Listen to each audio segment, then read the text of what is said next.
Before we start today, there's something you need to do. There's a conference coming up March 30th to April 2nd, and it's being run by the CHFA, the Canadian Health Food Association. If you're not a member, you should probably go and figure out how to be a member. If you are a member and you haven't signed up to attend the show yet, you should definitely do that. CHFA hosts CHFA Now. It's Canada's largest conference and trade show dedicated to all things natural, organic, and wellness. The show's in Vancouver. There'll be lots of retailers there. If you're a brand, you should definitely sign up. This will be a great place to find new partners and to be able to get some deals done. Head to chfanow.ca/Vancouver to find out more. Welcome to This Commerce Life. We are an unscripted podcast dedicated to small businesses and entrepreneurs in the retail and consumer packaged goods space in Canada and the United States. I am Phil Chang, co-host and co-founder. And I'm Kenny Benucci, co-host and co-founder of This Commerce Life. Our love is the journey to retail, and our passion is sharing that with you every week. Hello. Good morning, Phil. How are you? Hey, Mark. Nice to meet you. Nice to meet you as well. Kenny's coming in any second now. I feel like I briefly met you because you did the BC food and beverage session. So. Yes, that's right. That's right. Yeah, I did. I guess I did most of the talking during that session. Yeah. Cool. Yeah. I was the one asking all the questions in the chat. No, we love it. We love questions. Nice. It's kind of how, like, those sessions are always like you hope that the webinar is working, right? But we know it's working when there are questions coming, and then like everyone just didn't mute and then turn off their go do something else, right? Listening. So someone was listening. So we appreciate it. Yeah. Well, that's what I say to so I do a lot of pitching for fundraising. Mm-hmm. And I always tell anybody who's going out pitching, I was like, realize that stress less about the pitch because it's the questions that really set you apart. And if you're not getting any, that's a big problem. Yeah. Well, it's not smooth at all, right? Like if it was smooth like that, then it's not good. It's a bad way. Yeah. We hear you. So yeah. Cool. Hello, Kenny. How are you? I'm good. How are you? I am doing okay. Awesome. I don't know. I feel like I've been on all day already. I've talked to Phil like almost 3 hours this morning so far. Oh, wow. Yeah. I might have tired him out, Mark. I apologize. Not likely, but yeah, I think I'm almost filled out. Oh, that's not true. I can't have too much Phil Chang. It's all good. I was just listening to the last podcast, so I guess you woke up even an hour earlier today than on the second. Yeah, today we had a call with someone from Toronto at 6 our time. Okay. 9, fluffy time over there. It actually kind of, we set something in somebody's calendar as a reminder to not forget about us, and she was like, "That's great, that time works," and I was like, "Oh shit." I'm sorry, Kenny. Actually, I tell you the truth, it's actually not the worst thing. It's kind of nice to get the day going. Like I'm actually better in the morning. It takes me a minute to wake up, but I'm better in the morning at thinking, and at night I'm better at the doing. So like I can work on spreadsheets until 2, right? Yeah. But I don't want to start them. Like in the morning, I like doing this kind of shit as opposed to that other type of work. So I'm okay with it. It's just by about 11 o'clock. I'm going to be ready for a nap. So you like spreadsheets? I don't say I like spreadsheets. I live in spreadsheets. Gotcha. He loves them. You can send as many as you like his way. He'll yeah, I don't know. I spend way too much time in Excel. Way too much time in Excel. Yeah, way too much time in Excel. Anyway, Kenny, do you want to do an intro? Yeah, we can do a quick one. Yeah. So this is the first time I've met Mark as well. Seen him this way and actually talking to him. Yeah. Connected to me via LinkedIn. Mm-hmm. Think beginning of September, and he's got I love the whole idea of sort of the upcycling, right? So Mark is the CEO of Sustainable Health Foods, And what they do is they take the, I guess, the byproducts of craft breweries, etc., and turn them into baking Products. kits and needs and products, and just as opposed to it going to, I'm assuming, landfill or wherever it goes, is actually using a lot of these byproducts, which are obviously completely great to use, but I'm assuming in the past we just have never used anything because we didn't really worry about wasting. And thank God we're all finally getting on this thing about trying to use as much as we can for as long as we can. So when you reached out, it was more to do with the store and maybe listing, but I just don't know where our market on the drive would be at this particular moment. But I just love the concept, and I love everybody who's doing stuff in this space. So I was hoping that he would say yes to coming onto the podcast, which obviously he did. So I'm super stoked to have you on. I guess the next 45 to 50 minutes is yours. Like, tell us, I mean, really, who you are first, how the hell you got into this, what you're doing, why you're doing it. Man, I don't know. I'm just super excited to hear the story. So you can start wherever you want. I think this is gonna be a pretty cool one. Sure. So floor is yours, my friend. Thanks. All right. So my name's Mark, co-founder and CEO of Suscrainable. And like most things in my life, I say it happened accidentally on purpose. So I just put myself in situations like, how do you really come up with the fact that you're like taking beer waste and turning it into baked goods and baking mixes? Tell us, Mark, tell us. Let's rewind. Basically, I grew up I define myself as a jock nerd. So I loved sports, but I always nerded out over specifically health and nutrition. So I always wanted to be able to perform the best. I wasn't the most like skilled athlete, but I prided myself on always being in the right position, and really tactically knowing the game better than anybody else.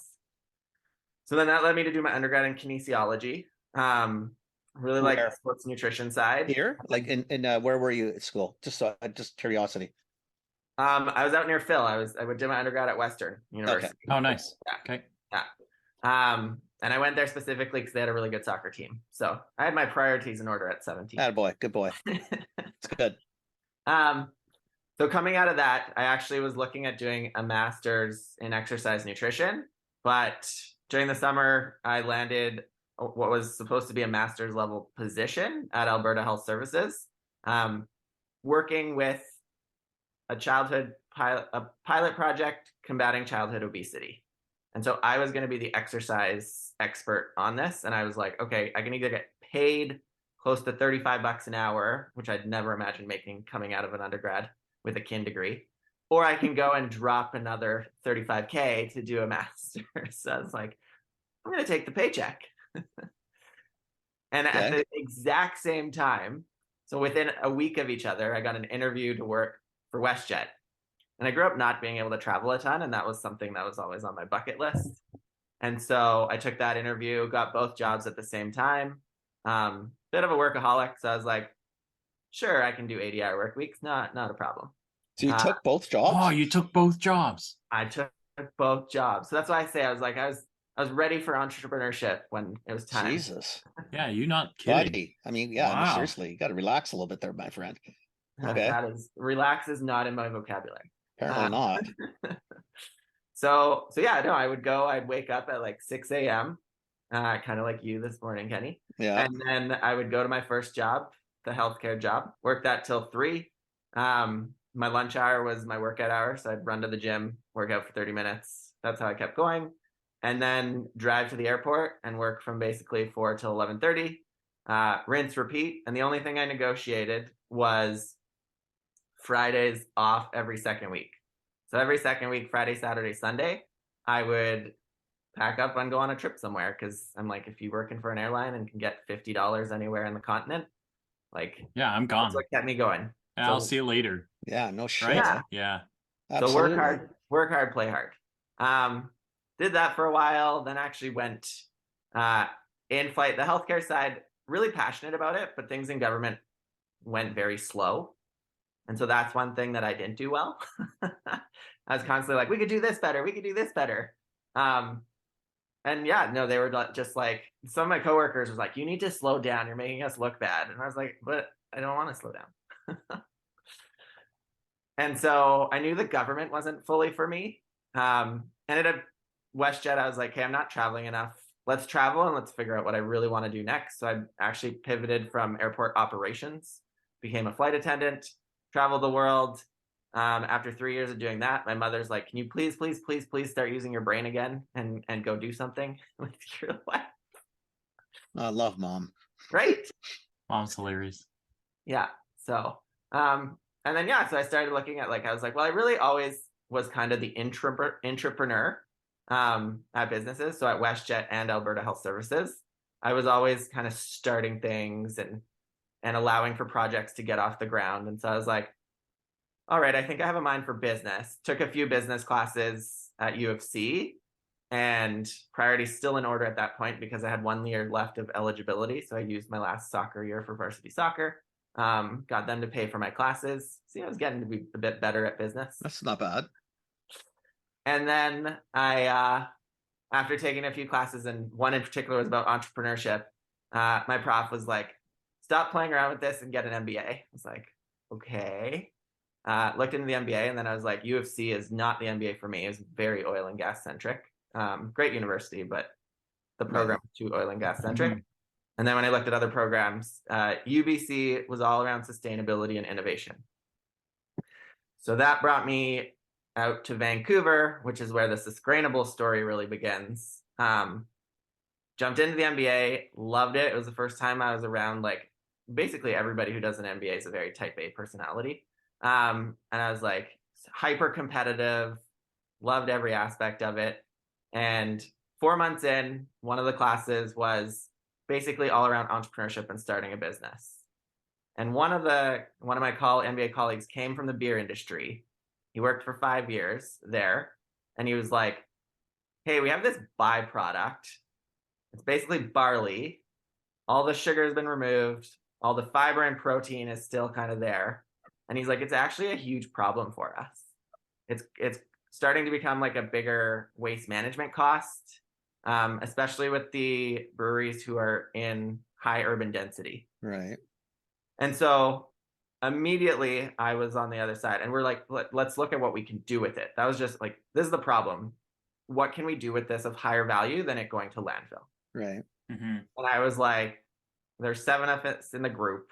I immediately went back to my healthcare days and working with diabetics, and was like, this is the food that the dietitians are trying to get in their bodies, a low sugar component, super high fiber. Most people don't know how that's the macronutrient that nobody's talking about.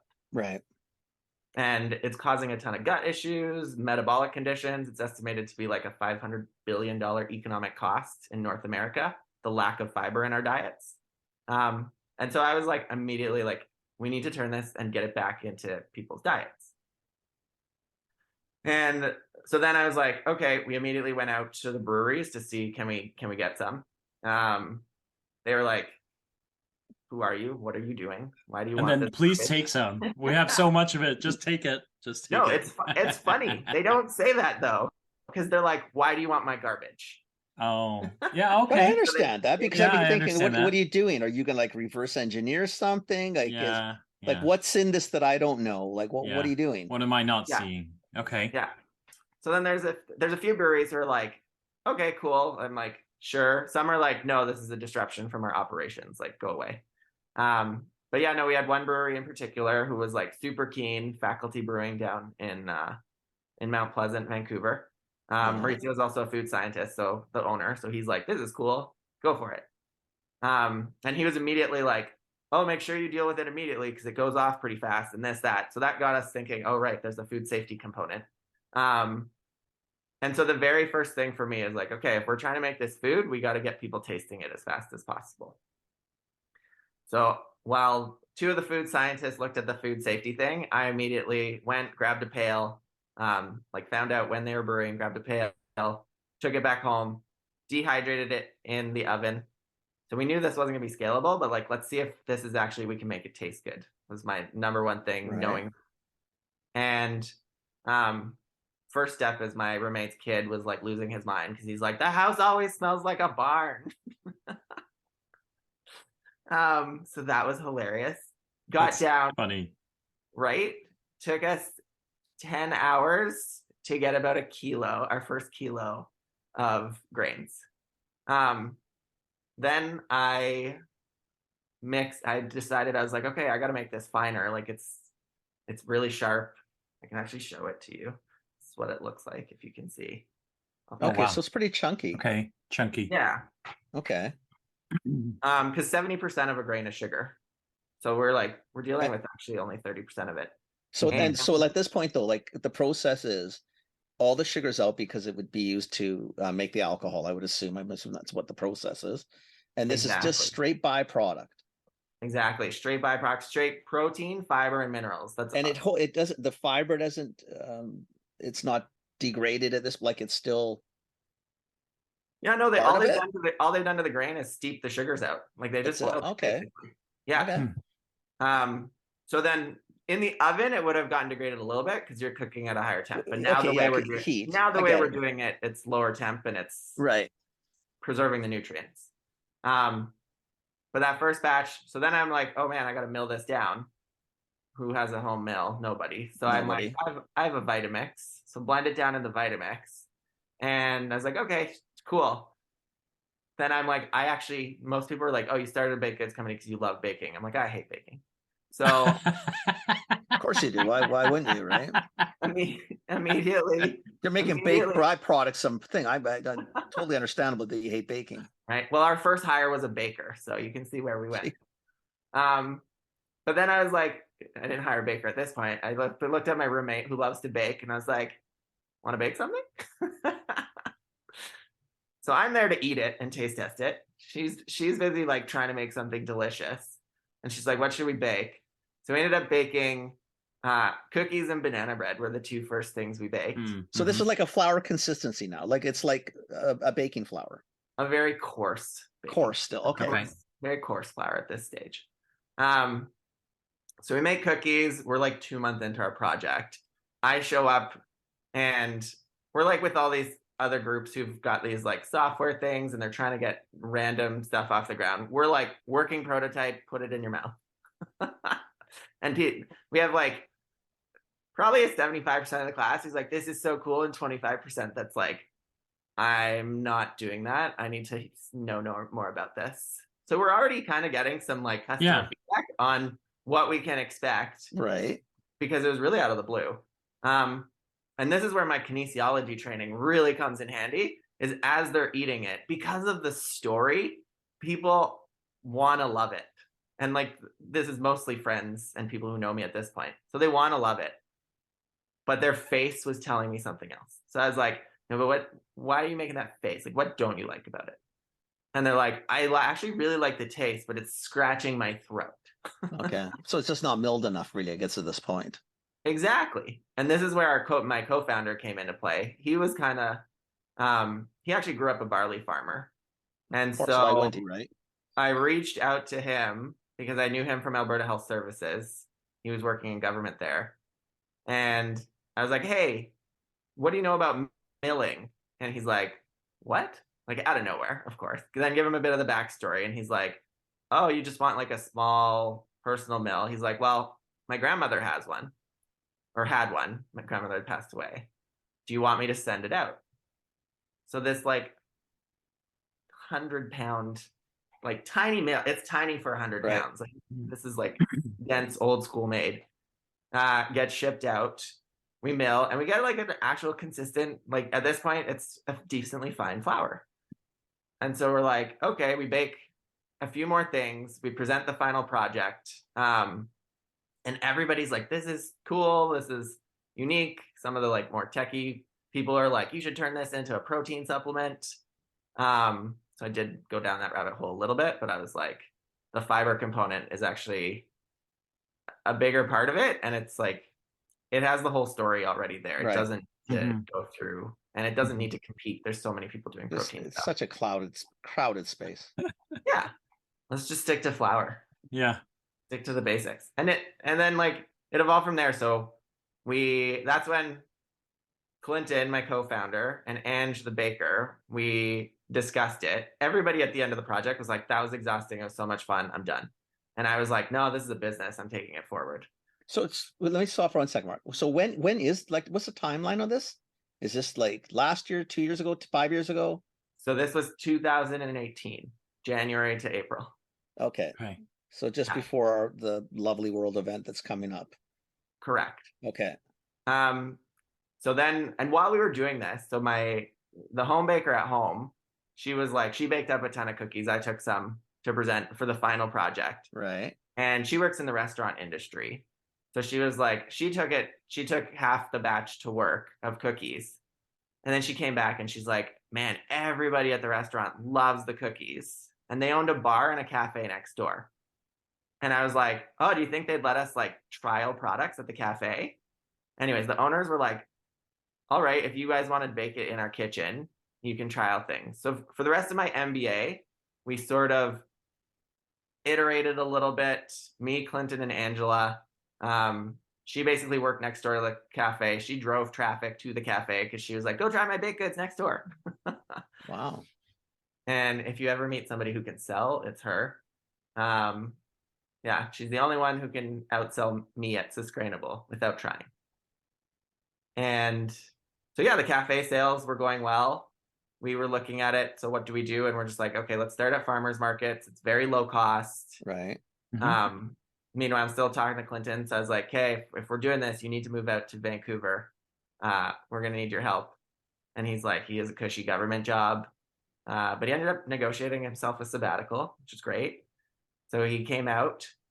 And then, yeah, we launched into farmers markets. And within 6 weeks, we had to hire a baker because we were just like, it was just getting eaten alive. Like we were sampling. This was back in the days when you could sample without anyone being inconspicuous of it. They're like, yes, please, samples galore. Now it's like you have maybe 50% of the population that's willing to sample. Right. Yeah. And yeah, no, it was just selling. The story was just selling, and we'd have like a lot of repeat buyers. We got a lot. And a farmer's market in Vancouver, perfect place for it, obviously. Yeah, and that consumer's so dialed in too.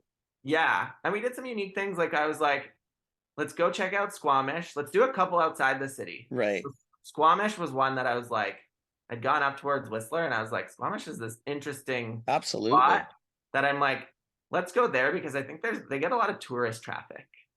And so let's do at least a few of these ones outside of Vancouver. And it allowed us to learn an awful lot.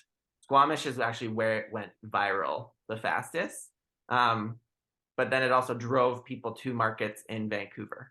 Fantastic.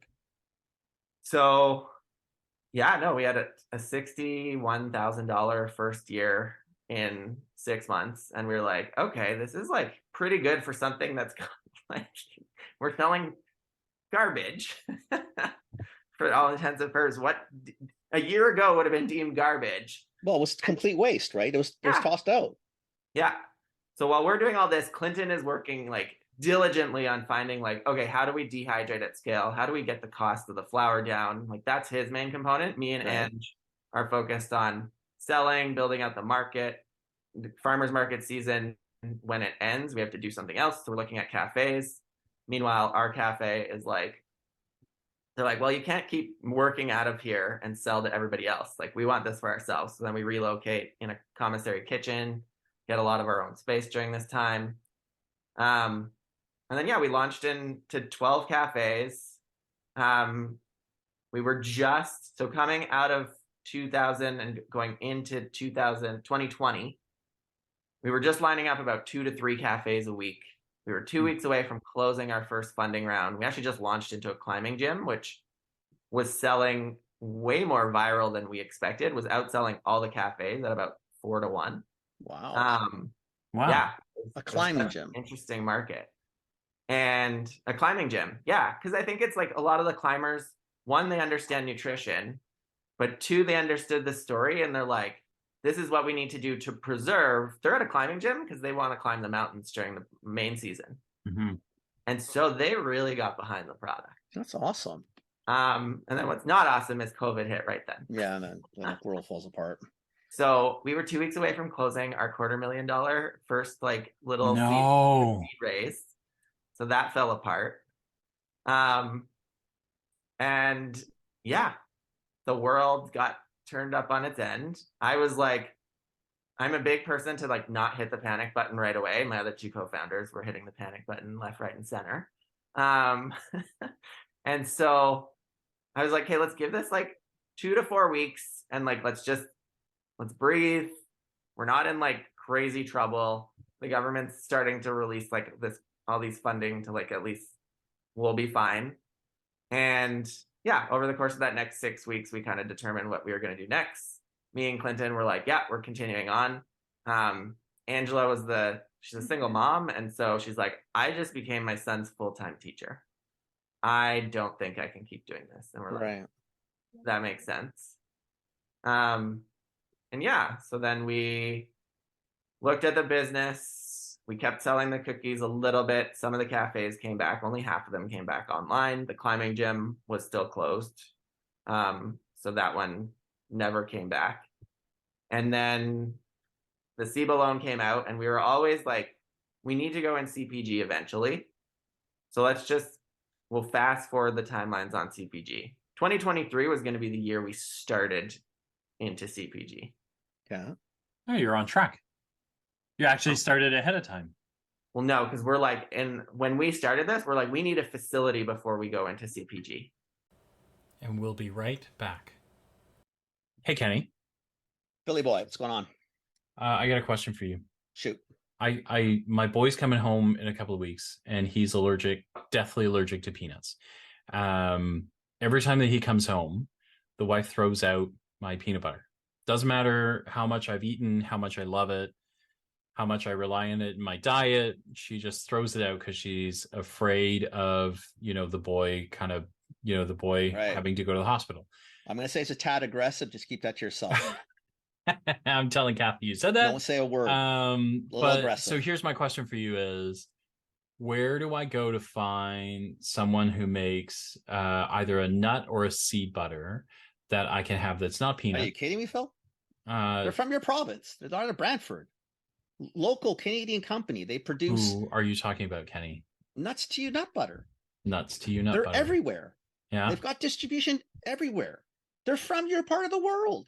They're They're awesome, from man. Brantford, Ontario. Pumpkin You're right. seed butter, sunflower butters, almond butters. Yeah. Almond anything. Hazelnuts, cashew butter. Cashews. Now, again, I don't know what nuts he's allergic to, but there's definitely alternatives. No, I still got tell you what I choices here. do, and still ditch.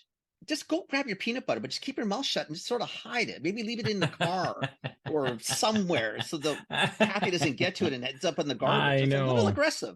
Maybe what I'll do is I'll go to Mark Sterling's house and hide it in his cupboards until my boy goes home. That's a little bit of a hike, eh? But I'll look it up. Seriously, they're everywhere, and you're gonna love them, Phil. Ontario, obviously Canadian, organic, super environmentally friendly, glass bottles, all recycled and recyclable, metal lids. Like they do everything right. Yeah, it's Great really beautiful. Company. Yeah, it's Great good company. stuff. Nuts Enjoy, baby. to you.ca. And so basically we flip those on its head. We're like, we're going to explore CPG. We're going to explore it. We're not going to like grow it and like scale it, but we're going to like learn it because neither of us come from it. Right. And so we started learning grocery. We started learning everything that needs to go into packaging, the health safety standards, all this stuff, like so much learning that needed to be done. Still working on the facility slowly, but knowing that every other kind of business that we were working with, they were so worried about their own priorities and getting time with like executives at bigger bakeries and stuff like that. That was never going to happen. So yeah, we put the groundwork in to start the CPG side of the company. Went through several iterations of packaging, not a ton of sales. And then when we had the packaging done and everything like that, we got a government grant, did a Kickstarter, and that basically funded our 2021. And then going into 2022, I was like, the world's taking a lot longer with this COVID than we expected before it restarted. We were going to like table that, go back to getting the facility. And I was like, okay, let's do at least one trade show. So we did CHFA is the one we decided to do. It was in Vancouver. They had their innovation alley. We could keep it super low cost. But we did put a lot of money into like the booth itself and making sure we looked like a brand. And we got the attention of basically every big retailer, which was a double-edged sword because we still need a lot more funding. Right. And Were we you need to surprised though that you got that much attention though? Because was it really that shocking to you, or did you feel a little that? bit, because they're like within an hour of being at CHFA, I'm like, we don't have a distributor, we don't have a broker, so we have You nobody barely have a guiding them to product, us. right? What's that? Like you barely even have a product. Like, you have a product, but you're not ready for We're much not of ready anything. to scale. We're not ready to scale in big grocery. We're ready for No. independence. We're Right. definitely ready for independence at this Right. stage. But we weren't ready to scale. And so, but then I'm one to be like, we're here. We have 2 days at this trade show. You got to learn to play the game. So I'm like, ooh, the distributors and brokers are meeting buyers at the entrance and guiding them to their booth. So I was like, we need people. So I made sure to get my friends involved, and I was like, we're gonna have 4 people at the booth at all times. And so that's what we did. We always had 4 people at the booth, except for my job turned into not being at the booth unless I got called back to the booth. And so I was running around playing distributor broker, dragging people to the site. So day one, I was like, the ultimate was poaching the Sobeys retailer from another area because I knew him. And I was like, hey, how's it going? And he's like, oh, I was wondering what happened to you. You sent samples and then like went off the radar. And I was like, yeah, no, we weren't ready at that time. But I'm like, we could be ready now. You should come see our booth. And so he's we're at the other side of the trade show, and we're walking by, and a bunch of people are like, hey, you need to come here and chat. And he's like, no, maybe later. I might come back. So I'm like, wow, he's like, he must have been really interested off those samples. So yeah, I get him at the booth. We get buyers from Costco. It was so funny. Like the Costco buyers came by and they're like, ooh, what's this? And I was like, I told them, and I was like, but I didn't know they were from Costco. And I was like, so what about you? Like, where are you from? They're like, oh, we're from Costco. I'm like, oh, we're so not even close to ready for you. He's like, wait. Like, don't. And I was like, all of a sudden he was like, no, we could potentially do something. And so like, we've actually kept the conversation alive since then. And we're trying to figure out how to potentially do like an initial pilot, because this is the thing. And you said it at the beginning, Kenny, everybody's starting to wake up to this upcycling space. This is it, baby. This is where the world's going to go. Yeah. And this is, I think, why like I was pulled to this right at the MBA the minute I found out about this. And I'm actually like just as interested with other upcycled products. But the problem, like, I can't put it down. I can't do anything else. I'm like, we need to turn food that's going to waste that can be salvaged. It needs to happen. The economic benefits will be there if we put in huge. like 100%. investment up front. 100%. But it requires that investment. And so we've like put together a plan and we're heading into our fundraising round, opening at the end of the month. And so we're looking to raise 2.5 million to get a facility, but this facility could generate up to like 50 million in revenue. Just this one tiny little facility. Right. And so that's but like we need that to unlock the proper margins to go into grocery at retail. Right. We're starting to get, and this one happened organically, we're starting to get reach out from food manufacturers, bigger bakeries, being like, what's this flour? Like, where are you at? So we're starting to get, and that's what we wanted. So we're like, well, maybe we keep building this brand and it's our marketing for the ingredient company. This is where we're at now, like evaluating it. But the 3 baking mixes, we sold this Christmas. We ended up going on CTV morning show, sold out online within 3 days of going on the morning show. Ran out of supply for our distributor about a week and a half before Christmas. And it's all because the supply side, like the world has been hit, like supply chain's a big problem. For sure. And we've had like a few business partners go under. So our supply chains, and this is why we're like, okay, now is by far, like we can't keep going forward without the facility. Like before it was a bit of like, it's a higher cost. It's like, we're burning higher, but now it's coming down to the point where it's like, unless somebody builds a facility tailored to doing this, it can't be you're stuck. Yeah. It can't be a side project anymore. So the banana bread went viral at Christmas. I had people at corporates asking, because we had a bit of a corporate program, and the banana bread's sampling better than everything else. I think it's because kids really love it. Like when we sample in grocery stores, banana bread's the first thing to sell out of, because the kids take a bite. Banana bread's a bit higher in sugar, but our banana bread's 4 times higher in fiber and twice the protein of any other banana bread. So when you share those macros, parents are like, huh.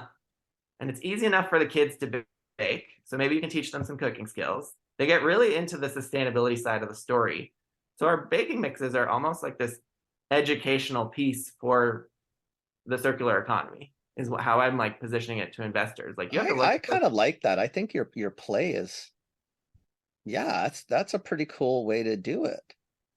Yeah. I also think like you're right. Like as an entry level item, banana bread is Come on, kind of banana bread. like Like everybody likes banana bread. Kids, everybody banana is likes one of the it, first foods they eat. and everyone's like that's the first thing you really learn how to bake, right? So if you can translate that and make that easy and delicious, right? Like all of a sudden now, wait, I can use this for a lot of other things, right? Like it becomes, Yeah. really Well, if not, intrinsic, right? You learn it fast. So and what bakery, yeah. like from a commercial side, because I mean CPG is great, but as from a commercial aspect, I mean, what bakery doesn't make a banana bread? Yeah. Yeah. Like seriously, I mean, if you just stayed with banana bread, never mind using it for a multitude. It's a flour, so it can be used with pretty much probably anything that bakes. I mean, it might have a consistency that doesn't work well with certain baked goods versus others, but a banana bread, a zucchini loaf, like anything. Like I mean, you could sell to bakeries all day. I mean, yeah. Well, we have the other one we discovered. So this was while we were building out the CPG, our baker really wanted to try baking out bread during the COVID thing. right? So we were like, okay, let's bake bread. And the one bread we made that got phenomenal feedback, and we like sold out every time at the market, sold out super fast, and people were buying like 3 or 4 loaves at a time and freezing them, was our focaccia loaf. And I think it's because the fiber and it's got a bit higher of an oil content, which is nice for focaccia.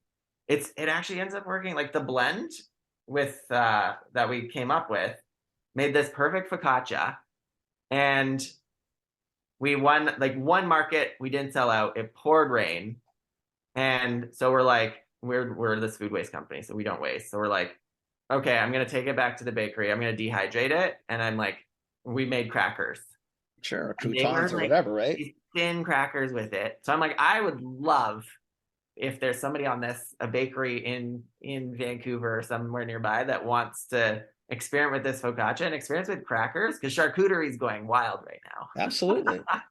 But yeah, I love these little organic things to keep building out the story, and I want to keep using it to help small business. But yeah, no, I think it's just I keep doing everything accidentally on purpose. I think I love it. I love it. I think it's phenomenal. One small, because Phil will ask you a bunch of different questions too, but I'm curious, like what does supply ever become a problem? Like you know what I mean? Because you're relying on. I mean, luckily, no matter what happens in the economy, beer is one of those things that probably gets better as you get into a recession or not. But is supply an issue? Like your main ingredient, or no? And is it becoming expensive because they figured out there's a market? No, their waste management costs have actually gone up. We actually had a lot of breweries reaching out to us to help out get rid of this stuff. This is about one, you have to be able to dehydrate it really fast. So there's that window of time. Right. And how fast is this window?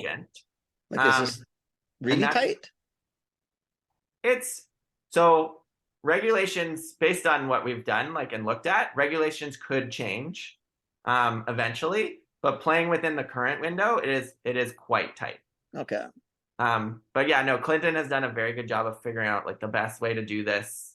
And there's a few other people doing this in the world. And it's kind of funny. I scare a lot of other CEOs and companies because I find out about a competitor and I'm just like, sweet, I'm going to call them up. And they're like, what? Absolutely. Why not? I'm like, yeah, but a lot of people are taught oh no, it's like, that's your competition, we're competing. And I'm like, if we're at this early stage in a nascent market, like, You grow the brand, awareness grow is the the most expensive part of this absolutely, whole thing. Like, we need to work together. absolutely. They're all in different geographies. And So the I'm like, pie is huge, my friend. The pie is huge. yeah. So Wow. yeah. So what anybody who's and wins ends up being willing to talk, and it's a lot of the time they're not willing to talk immediately, but after then they become aware of sustainable, and then about within usually it's 3 to 6 months they're reaching back out because they're realizing I'm like, so you figured out how to sell this, and we're figuring out how to make it, and I'm like, well, we're also figuring out how to make it, but if you want to work collaboratively on that, I may give you some of the tips on how to sell it. And I'm like, you can also just watch what we're doing. Like, Yeah, it's not rocket science per se, right? I mean, it just takes a lot of hard work, and I mean, you have to have the insight and be able to see an opportunity, but yeah, fuck, that's the pretty right, cool though. the right target markets. Wow. So That is- yeah, I'm super excited too, because like we have everything in order for this facility. We just did a project with UBC MBA students, so it kind of went full circle this past term. Back to where you started. Yeah, they reached out because they're like, we're short one company for like the big MBA capstone project, and they're like, we need somebody pretty last minute, and they're like, you've actually gone through it, so you know all the expectations, you know, Yeah. like. And so I was able to scope out a project in like an hour for them. And it was basically looking at like, where should we point the flower market? And we got two, what I would consider two phenomenal new markets to point when we get the facility off the ground. And then 5 or 6 other like workable ideas that just need to be tweaked. But 2 of them are like, I'm blown away. I don't want to tease them out yet because I'm like, yeah. That's awesome, man. That one still needs to proof in the oven before I release it. Yeah. I have, yeah, Kenny kind of alluded to, I have questions. I'm curious because your ability to chase things is pretty interesting. When you started the MBA program, were you still working, or were you like Yeah. So you seem like you were working like 8 jobs. You're probably before still that, so... doing 12 jobs or whatever, right? Yeah. So I did the full-time MBA, and they're like, first step is like, you need to quit your job. They tell everybody. Yeah. There's 98 of us. 5 of us didn't quit our jobs. I was one of those 5. But when we started working with the cafe and started doing that, that's when I quit WestJet. I ended up doing the MBA for 9 months while keeping the WestJet job. But I just went to my manager at WestJet and I was like, look, I'm a flight attendant, and we have lots of us for the slow periods of the year, Right. which is kind of like when I'm in school. But I'm like, long weekends, reading week, Christmas holidays, summertime, that's when I can actually work more hours, and when we're always short staffed. So and I was already part-time at that point. I'd like negotiated my down into that status, and so I was like, I'll be short like 5 to 8 hours a week or a month in my flying hours, but the times you need me most, I can work. And so they're like, no brainer. But yeah, no, it's just about being, I find if you're like upfront and transparent with where you're going, people are often willing to work with you. I agree. That's just kind of how I approach things. No, I think that makes sense. We agree. I think that one concerns me less than exactly how many things you're trying to juggle. Yeah, I mean, I don't care about. Yeah, that's what I'm with Phil. Like, I mean, you got enough shit to do already. Never mind, continue working. Yeah. And then, so as this project emerged, when did you start to really, like, what's the turning point for you? So at what point do you go, this is, when we start selling at the cafe sells out, the climbing gym starts to sell out. At what point do you guys kind of start the disc? Because I think that's a moment that a lot of small brands, they don't know, right? Like when do you get serious and when don't you get serious, right? When does it just stay a hobby or something interesting? Yeah, so whenever anything gets really stressful, like it's me and Clinton now. So whenever anything gets really stressful, I'm like, okay, what are like 3 things we need to see to keep doing this? And so it's like, and it's really, a medium turn. It's quarterly or 6 months at the most. And so that at several points in time, so when he was like on his sabbatical, for example, that was 1 year. And so 3 months ahead of his sabbatical, he's like starting to stress out a little bit because he's like, okay, I got to either make a decision to go back to work or do this full time. And we worked that out. And then, yeah, by the time he was like 2 weeks away and he's like, I guess I'm giving my notice. The funny thing is, the minute he gives his notice and goes, they try and give him a 20K raise. Like a 33% raise. He'd been trying to get a raise. It's like, only when you're leaving, eh? 5% raise. Wow. And then so that became an interesting month of discussion because he's like, ooh, now I could. And I was like, but do you really want to work for somebody who's going to do that? That means they valued it that much and we're taking advantage of you. Exactly. They only value you once you're heading toward the door. And so I had some interesting ones too. Like when we were at a really crazy inflection point, I got poached and somebody came and offered me, and it was a really cool job. It was like just under 6 figures. I was going to be like number 2 at this sales company, auto industry, which I wasn't super keen on. But they also had this like nonprofit side of the business because the founder was really cool, or the owner. And 1 month of the year, I would be going down to Guatemala, going into the rainforest and providing like healthcare for indigenous groups who didn't come out to the hospital. So they had a nonprofit hospital. And then once a year, they would go into the forest to go and treat people who like weren't willing to come out to the hospital. Like an old school house call. Yeah. I was like, oh, that one pulls me. That's cool. I was like, that's how you almost got me. That's pretty cool. But yeah, it was, and like we got down to like them really trying to win me over, and I was like, if you don't make, but they're like, you have to give up sustainable, and I was like, I can't. Like that's a non-negotiable. If we can find a way for me to do both, and I'm like, I'm the type of personality who could do both, but you have to trust me, and we just can get to that common ground. So, but yeah, no, we're at kind of one of those other inflection points because the rising credit rates are not being nice to me personally in terms of my personal finances.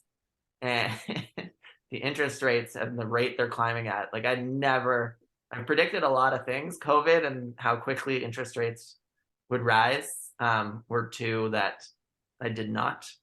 And so we're like, we have like 6 months to be like, we got to be breaking ground on the facility, or we're putting this back to the proofer, getting real jobs, and then this will be going back to a side hustle type of thing.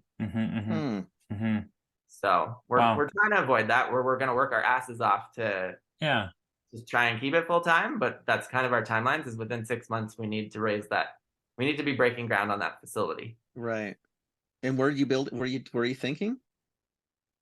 We're evaluating a few different areas. So the island, there's an interesting opportunity on the island. Right. Because there's a larger manufacturer, a mid-sized. Then there's Vancouver urban would be amazing, but it's just the real estate cost is nuts. Yeah. Unless we get the proper strategic, it's not going to happen. That's tough. And then Calgary, or just near Calgary, right, is another potential. So it's funny, when we incorporated this business, we incorporated in both Alberta and BC. Good for you. And it's because we saw Alberta operationally makes the most sense in terms of keeping your costs low. You're also really close to where they grow the barley. Exactly. And the Barley Association. And then Vancouver is where the marketing and the market's the hottest. Right. So we wanted to be in both. But yeah, now that it keeps coming closer to the facility, we'd love to stay here. I'm also, the other part about me is like, I come from sports, and I'm like, competition is a good thing. So what if we started both and made the markets compete against each other? Okay, that's a little suicidal, but yes, it's a possibility. That's good. I mean, if anybody was to jump into something suicidal, you think I might have the personality for it. Yeah, I think I pull would it bet off. I would And bet pull it on off. you. I would bet on you on Yeah. that one. Yeah, I Yeah. can see that. I Yeah. could definitely see Alberta. Calgary's got a vibrant craft beer. Edmonton's got, you know what I mean? So you've got supply. Your land is definitively way cheaper. I mean, Yeah. shit, way cheaper. So Well, it's it's- definitely play. Kenny and I did some work together looking at real estate, like warehouses, and just warehouses, not facility, in Vancouver. And like I'm from Ontario, things are a little expensive out here. They're a lot expensive out here, but warehouse space is not one of them, Well, it's right? going to get Like worse in BC. yeah, It's going to get yeah. worse. Well, you've just got no space, right? Like, Well, it's also because we do things differently. Like when we drove out, like now we got a new play coming in that we're going to limit potentially foreign ownership in Yep. residential. Yeah. Well, every time we screw with the residential market and tighten it up for anybody, commercial goes mental because the money's going to go somewhere. Yep. So commercial is going to take another huge spike. Yeah. Right. I mean, and it's hard because people, I mean, appreciating the fact that obviously people need to live in homes. Businesses need to live in homes too. And the business home is getting really, really out of control in Vancouver. Like they talk housing, that's all we talk about. Commercials, insanity. Oh yeah. Oh, like we've looked into it and stuff, and that's why it's kind of funny because people are like, "Well, where's the space?"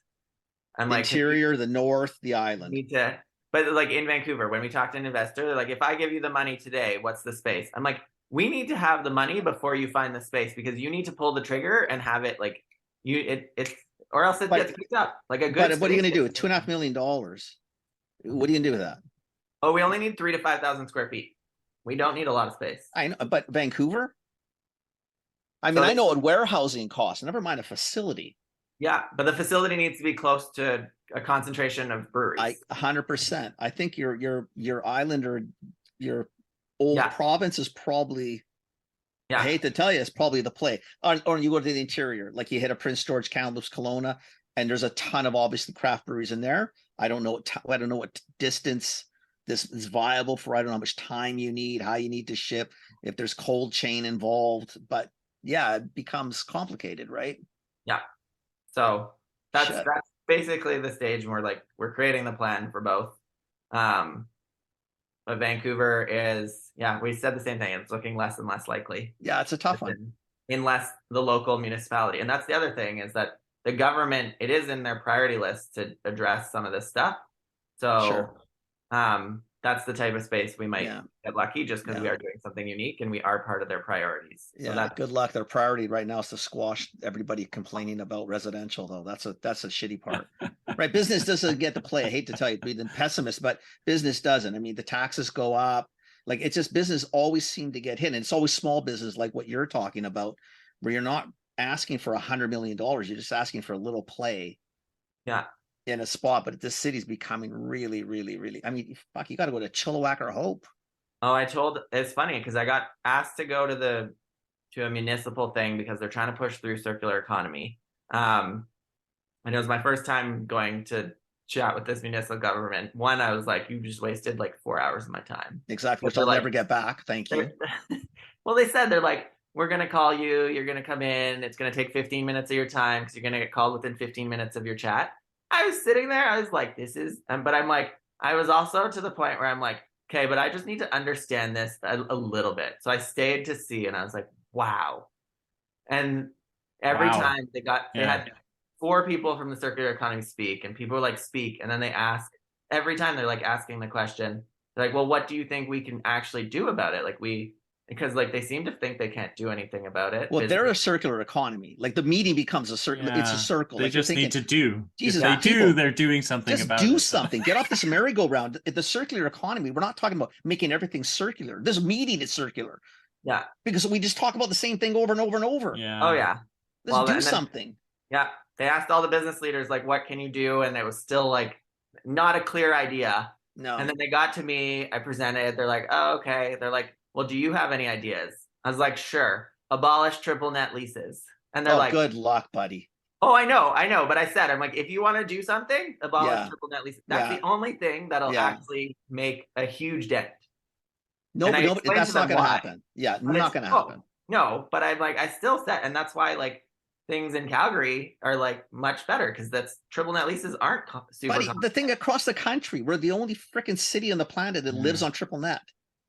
Oh, there's a lot. There's a few in the States. In the States, but I mean, Yeah, really, in Canada, Toronto, who does and this shit? Vancouver are the only. Yeah, Exactly. I mean, we just live in this it bubble. kills cities. It kills. It does.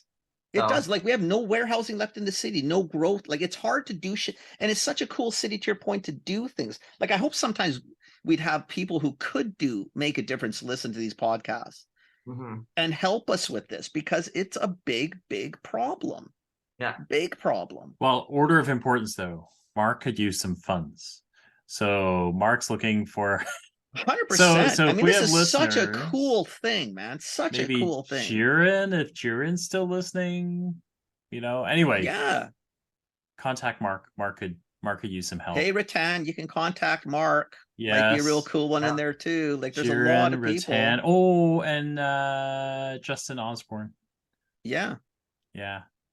Anyway, there's Charles a bunch should of do it. folks. Charles Chang should pipe in. Yeah. Get Fata on this one. Like, you got lots of people. Oh, Fata, if you're listening, Mark could use some help. A few of them. Yeah. We're definitely at an interesting inflection point right now.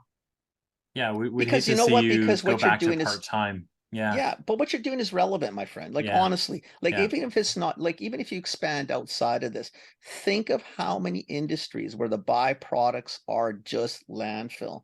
And it's actually sinful, really, when you look at it. It's really, really, we live in a country where we have so much and we're flushing so much good, like, literally down the toilet. For what? Yeah, because we don't want to take a little bit of time to figure out exactly. Yeah. You know, I think what you're doing is fascinating, and I'm so happy that I'm so happy you reached out and you accepted the podcast. We're glad you came on.